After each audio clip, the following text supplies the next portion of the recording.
Hola, bienvenidos al canal de Joan de Lugo. Y para el primer programa del 2021, pues 2022, vamos a aprovechar que estábamos pensando que el año pasado había un montón de noticias así, pues un poco negativas, todas las cuestiones sobre la pandemia y el uso gubernamental de un montón de cuestiones para incrementar el poder sobre los ciudadanos, etcétera, etcétera. Entonces estábamos pensando que este año iba a empezar podría empezar, esperando que iba a empezar de una manera diferente. Y tuvimos suerte y también empezó de una manera diferente con amenazas de guerra en Europa en 2022. Vamos allá.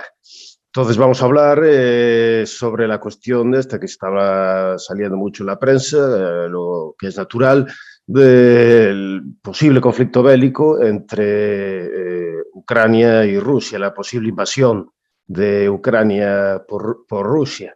Entonces, una vez más, vamos al punto de vista que yo tengo, pues desgraciadamente suele estar también en contraposición con la visión mayoritaria que se da, por lo menos en los medios de comunicación y en determinados analistas, que suelen plantear la cuestión de la inestabilidad o el conflicto en la zona de Ucrania como una responsabilidad exclusiva del gobierno ruso y particularmente de Putin, que se suele ver como un autócrata imperialista que quiere recuperar la zona de influencia del antiguo imperio soviético y que está dispuesto a utilizar la violencia para conseguir esos fines. Entonces, siempre, o generalmente, la visión mayoritaria que se transmite desde los medios de comunicación es que Rusia tiene toda la responsabilidad del problema en la zona de Ucrania por su belicismo y su expansionismo. Y yo creo que esa es una visión equivocada. Fundamentalmente a mí me convence la visión de uno de los principales analistas de política internacional y de la escuela realista contemporáneos, que es John Mearsheimer, y entonces vamos a utilizar algunas de sus ideas para intentar explicar cuál es este punto de vista, cuál es la situación en Ucrania.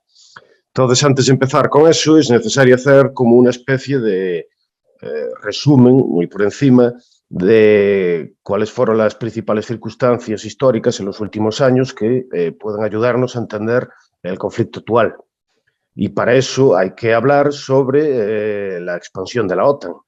Es decir, al final de la Guerra Fría, cuando colapsó el Imperio Soviético, Rusia se encontraba en un estado de clara debilidad, se produjeron los primeros intentos de expandir la OTAN, el sistema de seguridad occidental, europeo y americano, hacia los países del este. Y entonces el primer momento de expansión se dio en 1999, en donde países como la República Checa, como Hungría y Polonia, pues entraron en la OTAN. Y en el 2004 hubo otro proceso, otro momento de expansión, en el que otros países como Bulgaria, Estonia, Lituania, Rumanía, Eslovaquia, etcétera, pues entraron también en la OTAN. Y durante todos estos momentos de expansión, los rusos protestaron siempre, diciendo que era algo que podía provocar inestabilidad porque se estaban expandiendo hacia las fronteras rusas, pero estaban en una situación de mucha debilidad y además, excepto las repúblicas bálticas, que son pequeñas y no representan un problema tan grande en términos de seguridad, pues ninguno de los países que había entrado en la OTAN pues compartía frontera con Rusia.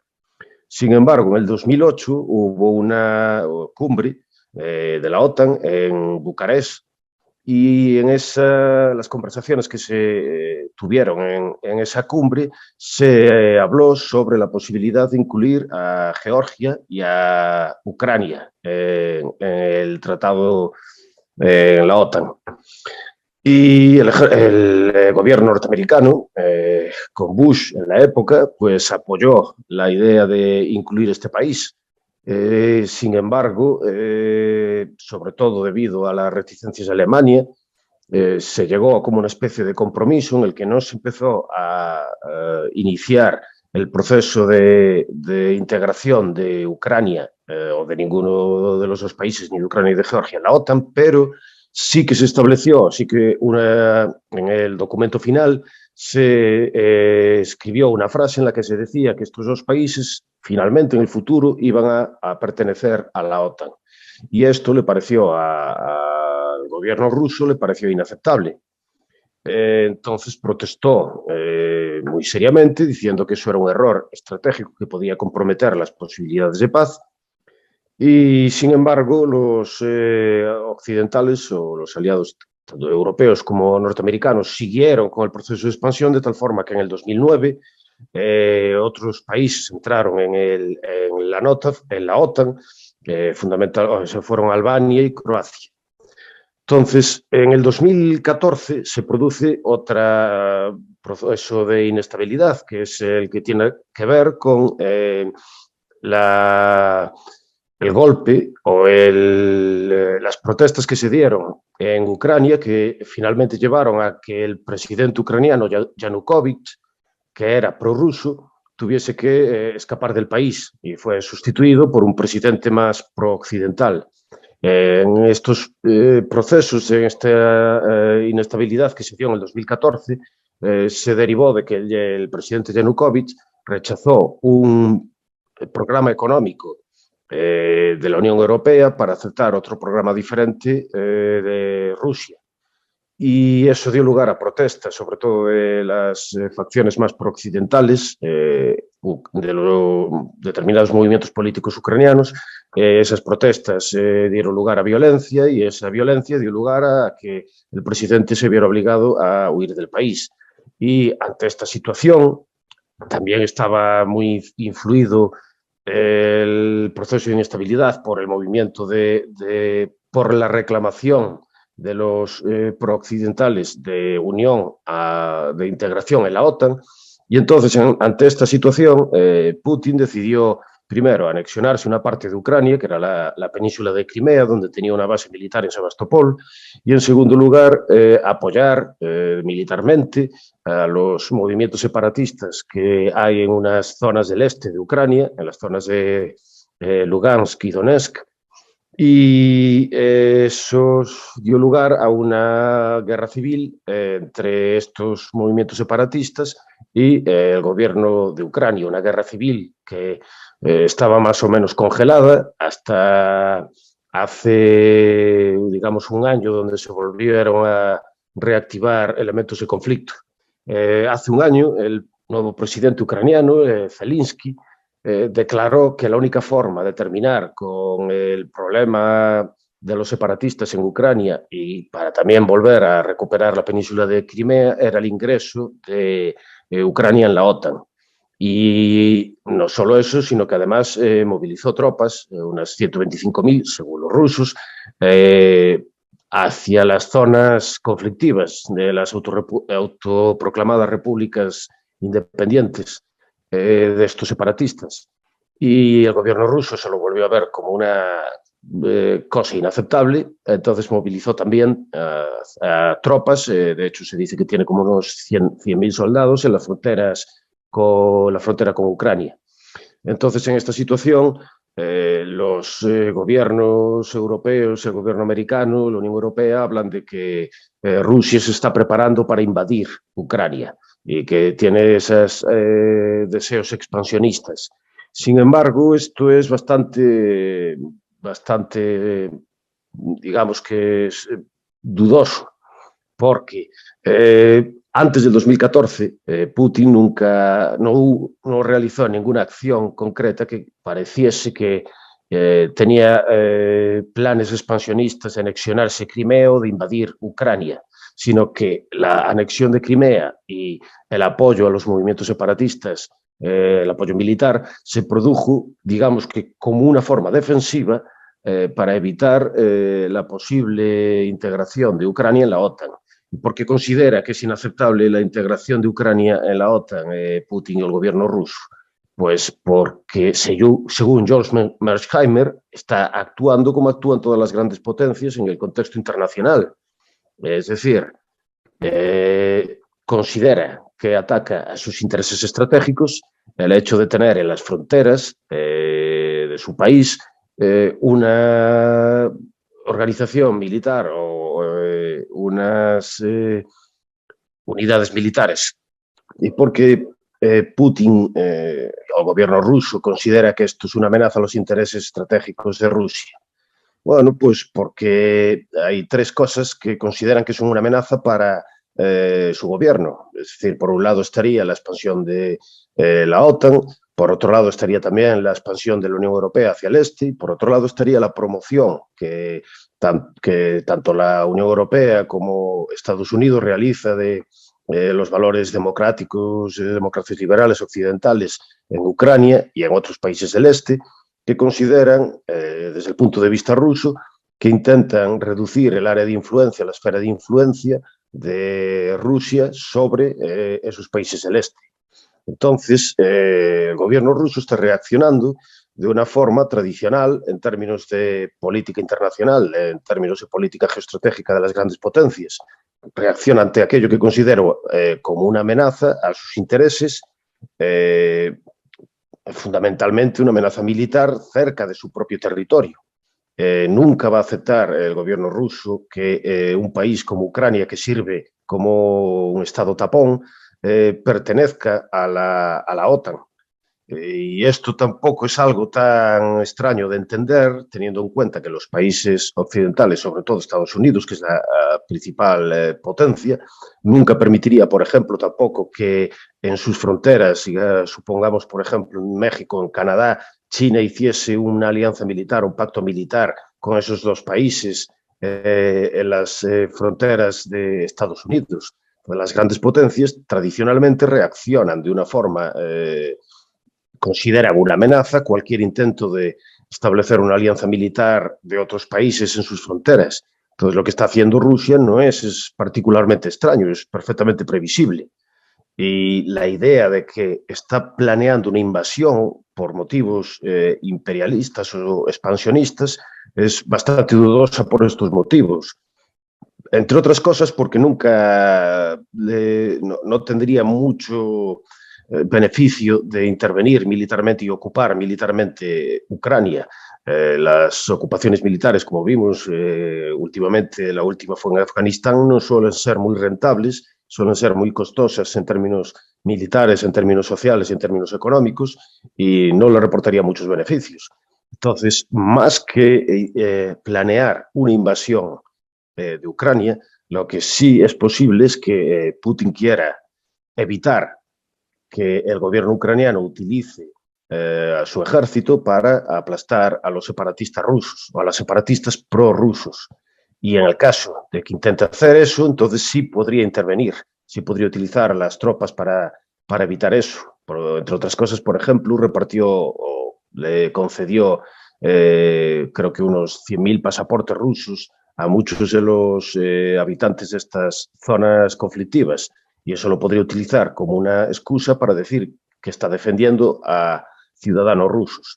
Entonces, más que ser algo ofensivo, es una reacción defensiva ante la expansión de la OTAN, que percibe como una amenaza a los intereses estratégicos definidos por el gobierno ruso. Entonces, la cuestión es que uno de los problemas principales que afirma, por ejemplo, este autor, John Mearsheimer, en esta situación es que se da una contraposición entre los puntos de vista geoestratégicos y de relaciones internacionales entre Occidente y Rusia. Según Mearsheimer, Rusia o Putin reacciona o piensa como un hombre del siglo XIX, es decir, como la cuestión de las grandes potencias y en términos de áreas de influencia, esferas de influencia, en términos de la visión realista de las relaciones internacionales, donde los distintos países, para garantizar su supervivencia, intentan acumular la mayor cantidad de poder para poder operar en el contexto internacional. Y las alianzas y las relaciones se utilizan siempre teniendo en cuenta esto, teniendo en la visión estos objetivos estratégicos. Sin embargo, para Mersheimer, las élites occidentales tienen otro punto de vista diferente. Y ese punto de vista diferente es lo que él llama el liberalismo, la hegemonía liberal. ¿Y qué quiere decir esto de la hegemonía liberal? Cuando terminó o cuando se acabó la Guerra Fría con el hundimiento de la Unión Soviética, solo quedó una gran potencia en el mundo, Estados Unidos. Y esa gran potencia podía entonces realizar cosas en forma internacional, en relaciones internacionales, podía intervenir de una forma que otro país en el mundo podía haber realizado antes. Y esta capacidad de intervención estaba además muy exacerbada por lo que Mersheimer llama el liberalismo. El liberalismo es una forma en relaciones internacionales, también una escuela de pensamiento que se contrapone a la escuela realista. Entonces, según Mersheimer, el liberalismo, que sobre todo sería liberalismo progresista, parte de una serie de principios, como por ejemplo la idea de que todos los ciudadanos tienen unos determinados derechos. Esos derechos no solo son derechos negativos para el liberalismo progresista, como por ejemplo el derecho a la propiedad o el derecho a libertad de expresión, sino que también serían derechos positivos, tales como el derecho a la salud o a la educación, etcétera, etcétera. Entonces, dado que considera que todos los individuos tienen estos derechos, tiene una tendencia universalista y esa tendencia universalista también se ve en las intervenciones militares en el exterior para supuestamente ayudar a los ciudadanos de cualquier país a defender sus derechos. Y además de esto, hay una cuestión relacionada con la mentalidad de las élites de las relaciones internacionales en los países occidentales y sobre todo en Estados Unidos. La mayor parte de estas élites son mucho más cosmopolitas que la población general, porque estudian en grandes universidades donde vienen alumnos y profesores de otras partes del mundo, viajan continuamente a otras partes del mundo, tienen relaciones con ciudadanos de otros países, de tal forma que tienen una mentalidad mucho más cosmopolita y mucho menos nacionalista. Y, por otro lado, la posibilidad de intervenir continuamente en el exterior, sobre todo Estados Unidos, permite tener también el paso a puestos de trabajo y el control político y el control de recursos. Si tú estás interviniendo continuamente el exterior, necesitas gente que tenga determinados conocimientos, que tenga determinada formación para poder realizar esas actividades en el exterior. Y esto va unido también a la idea de la capacidad de ingeniería social, que muchas de estas élites tienen, creen que el Estado puede modificar las condiciones sociales y puede cambiar la cultura de los ciudadanos de los distintos países.